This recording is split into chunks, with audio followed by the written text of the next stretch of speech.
So mga kabaksing, isa pong nakakalungkot na balita sa Philippine boxing ngayong araw. Dahil ang ating 7 pambato na napasabak sa kanilang mga laban sa iba't ibang bansa ay kapwa na bigo. Uunahin natin sa bansang Japan, kung saan doon napasabak ang ating 3 pambato na sina Alvin Kamiki, Michael Kasama at si Lawrence Dumamag.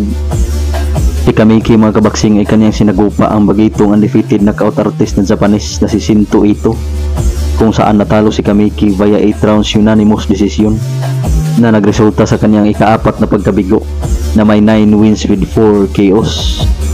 Samantalang ang Japanese ay umabanti sa kanyang unbeaten na kartada sa 3 wins with 2 knockouts.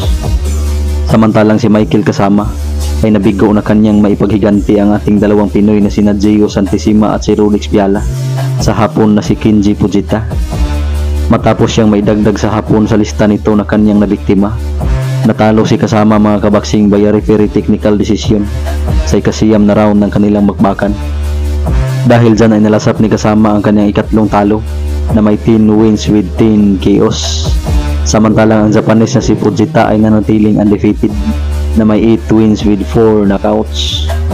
Samantalang si Lawrence Dumamag ay kanyang nalasap ang kanyang kauna-unahang talo na may 10 wins with 7 KOs kontra sa Japanese na si Yukiya Limura sa pamamagitan ng 12 rounds unanimous decision. Dahil dyan ay nakuha ni Limura ang bakanting Oriental and Pacific Boxing Federation o OPBA flyweight title. Samantalang sa bansang Armenia naman kaninang madaling araw ay nalasap ng ating pambato mga kabaksing na si Carlo Bacaro ang kanyang kauna-unahang talo via technical knockout kontra sa Ruso na si Pavel Susulin. Bumagsak ng 2 beses ang ating pambato mga kabaksing, kung saan tinapos siya sa Ruso sa pamamagitan ng isang vicious body shot na talaga namang nagpaaray ni Bacaro dahilan sa kanyang pagkatalo via TKO. Dahil dyan ay nalasap ni Bacaro ang kanyang kauna-unahang talo na may 12 wins with 8 KOs. Samantalang ang Ruso na si Susulin ay nanatiling undefeated na may 10 wins with 5 KOs. Samantalang sa bakbakan naman kanina mga kabaksing na ginanap sa California sa Amerika ay hindi din pinalad ang ating pambato na si Magic Magplania kontra sa undefeated knockout artist na Amerikano na si Omar Candy Trinidad. Iti matapos siyang matalo sa pamamagitan ng 10 rounds unanimous decision. Dahil dyan ay nabigo ang ating pambato na makuha ang WBC Continental Americas Featherweight title na hawak ni Trinidad.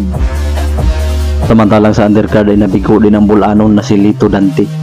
Iti matapos siyang matalo sa pamamagitan ng unanimous decision kontra sa Amerikano na si Alexander Gotchi. Samantalang si Eugene Lagos ay nabigo din kontra kay Tedin The Butcher Beltran sa pamamagitan ng technical knockout.